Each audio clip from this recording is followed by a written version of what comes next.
great honor to introduce the President-elect of the United States of America, Joe Biden.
My fellow Americans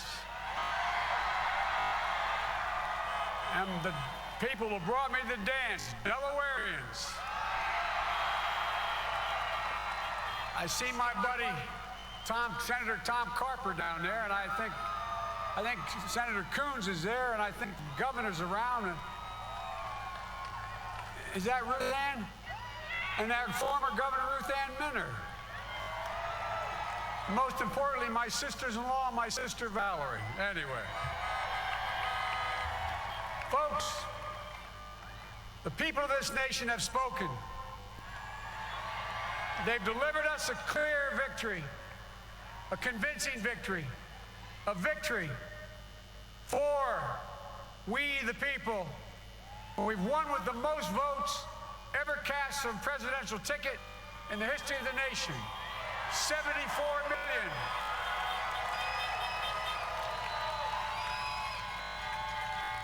What I must admit has surprised me. Tonight, we're seeing all over this nation, all cities and all parts of the country, indeed across the world, an outpouring of joy, of hope, renewed faith in tomorrow, bring a better day. And I'm humbled by the trust and confidence you placed in me. I pledge to be a president who seeks not to divide, but unify, who doesn't see red states and blue states, only sees the United States, and work with all my heart, with the confidence of the whole people, to win the confidence of all of you. And for that, what America, I believe, is about. It's about people. And that's what our administration will be all about. I sought this office to restore the soul of America, to rebuild the backbone of this nation, the middle class, and to make America respected around the world again. And to unite us here at home. It's the honor of my lifetime that so many millions of Americans have voted for that vision. And now, the work of making that vision is real. It's a task, the task of our time. Folks, as I said many times before, I'm Jill's husband. And I would not be here without her love and tireless support of Jill, and my son Hunter, and Ashley, my daughter, and all our grandchildren, and their spouses, and all our family. They're my heart. Jill's a mom, a military mom, an educator. And she has dedicated her life to education. But teaching isn't just what she does, it's who she is.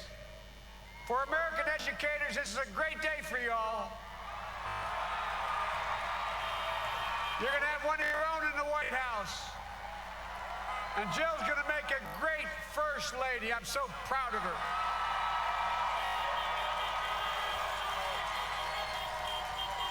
And I'll have the honor of serving with the fantastic Vice President who you just heard from, Kamala Harris.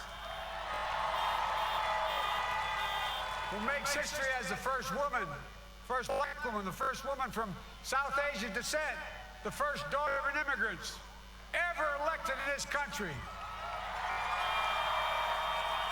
Don't tell me it's not possible in the United States. It's long overdue. And we're reminded tonight of those who fought so hard for so many years to make this happen. But once again, America's bent the arc of the moral universe more toward justice. Kamala, Doug, like it or not, your family, you become an honorary Biden, there's no way out.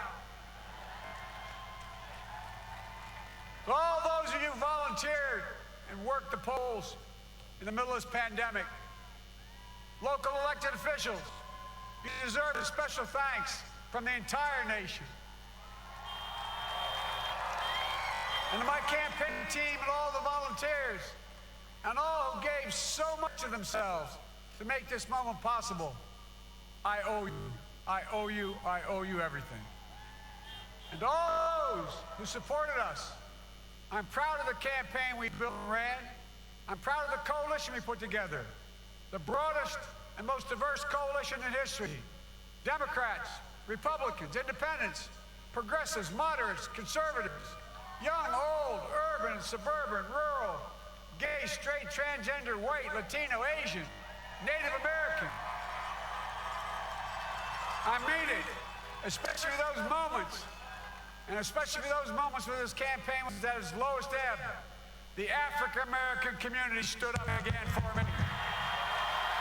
You've always had my back, now have yours.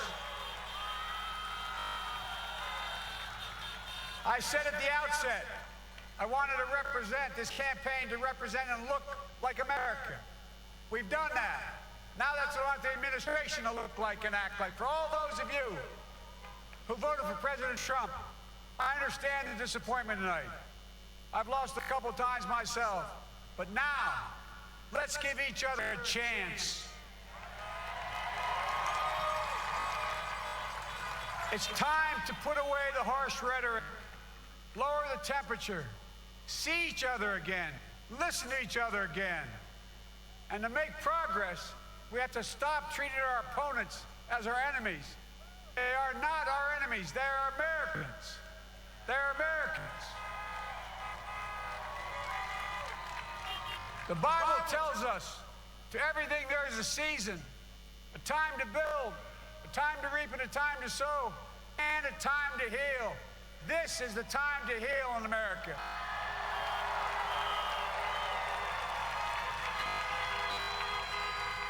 Now this campaign is over. What is the will of the people? What is our mandate? I believe it's this. Americans have called upon us to marshal the forces of decency, the forces of fairness, to marshal the forces of science, and the forces of hope in the great battles of our time. The battle to control the virus, the battle to build prosperity, the battle to secure your family's health care, the battle to achieve racial justice and root out systemic racism in this country, and the battle to save our planet by getting climate under control,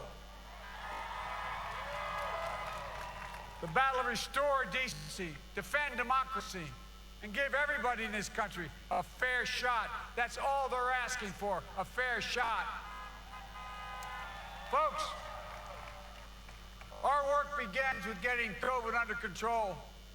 We cannot repair the economy, restore our vitality, or relish life's most precious moments, hugging our grandchildren, our children, our birthdays, weddings, graduations, all the moments that matter most to us until we get it under control.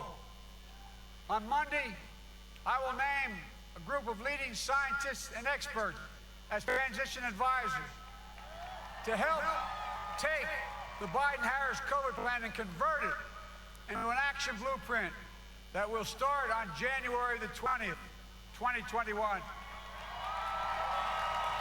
That plan will be built on bedrock science.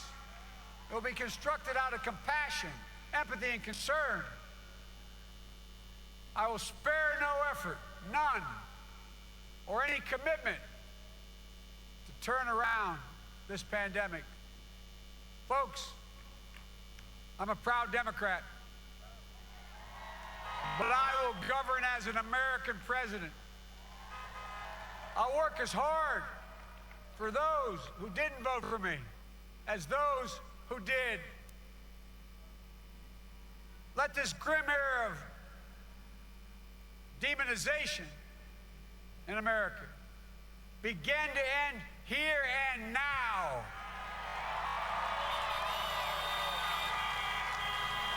The refusal of Democrats and Republicans to cooperate with one another, it's not some mysterious force beyond our control. It's a decision, a choice we make. And if we can decide not to cooperate, then we can decide to cooperate. And I believe that this is part of the mandate given to us from the American people. They want us to cooperate in their interest. And that's the choice I'll make. And I'll call on Congress, Democrats and Republicans alike, to make that choice with me. The American story is about slow yet steadily widening the opportunities in America. And make no mistake, too many dreams have been deferred for too long. We must make the promises of the country real for everybody, no matter their race, their ethnicity, their faith, their identity, or their disability. Folks, America has always been shaped by inflection points, by moments in time where we've made hard decisions about who we are and what we want to be. Lincoln in 1860, coming to save the Union. FDR in 1932, promising a beleaguered country a new deal. JFK in 1960, pledging a new frontier. And 12 years ago, when Barack Obama made history, he told us, yes, we can. Well, folks, we stand at an inflection point. We have an opportunity to defeat despair, to build a nation of prosperity and purpose. We can do it. I know we can. I've long talked about the battle for the soul of America. We must restore the soul of America. Our nation is shaped by the constant battle between our better angels and our darkest impulses. And what presidents say in this battle matters. It's time for our better angels to prevail. Tonight, the whole world is watching America. And I believe at our best, America is a beacon for the globe. We will lead not only by the example of our power, but by the power of our example. I've always believed, many of you heard me say it, I've always believed we can define America in one word: possibilities. That, in America, everyone can be given an opportunity to go as far as their dreams and God-given ability will take them. You see, I believe in the possibilities of this country. We're always looking ahead to an America that's freer and more just, ahead to an America that creates jobs with dignity and respect, ahead of America that cures diseases like cancer and Alzheimer's, ahead to an America that never leaves anyone behind, ahead of America that never gives up, never gives in. This is a great nation. It's always been a bad bet to bet against America. We're good people. This is the United States of America. And there's never been anything we've been not able to do when we've done it together. Folks, in the last days of the campaign, I began thinking about a hymn that means a lot to me and my family, particularly my deceased son, Bo. It captures the faith that sustains me, and which I believe sustains America. And I hope it can provide some comfort and solace to the 230,000 Americans who've lost a loved one to this terrible virus this year. My heart goes out to each and every one of you. Hopefully this hymn gives you solace as well. It goes like this. And he will raise you up on eagle's wings, bear you on the breath of dawn, and make you to shine like the sun, and hold you in the palm of his hand.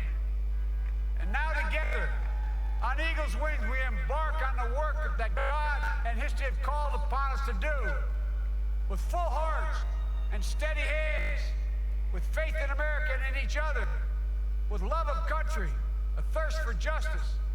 Let us be the nation that we know we can be, a nation united, a nation strengthened, a nation healed, the United States of America. Ladies and gentlemen, there's never been anything we've tried we've not been able to do. So remember, as my grandpapa, our grandpapa used to say when I walked out of his home when I was a kid up in Scranton, he said, "Joey, keep the faith."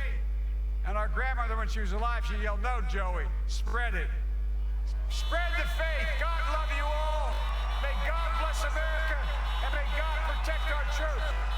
Thank you, thank you, thank you.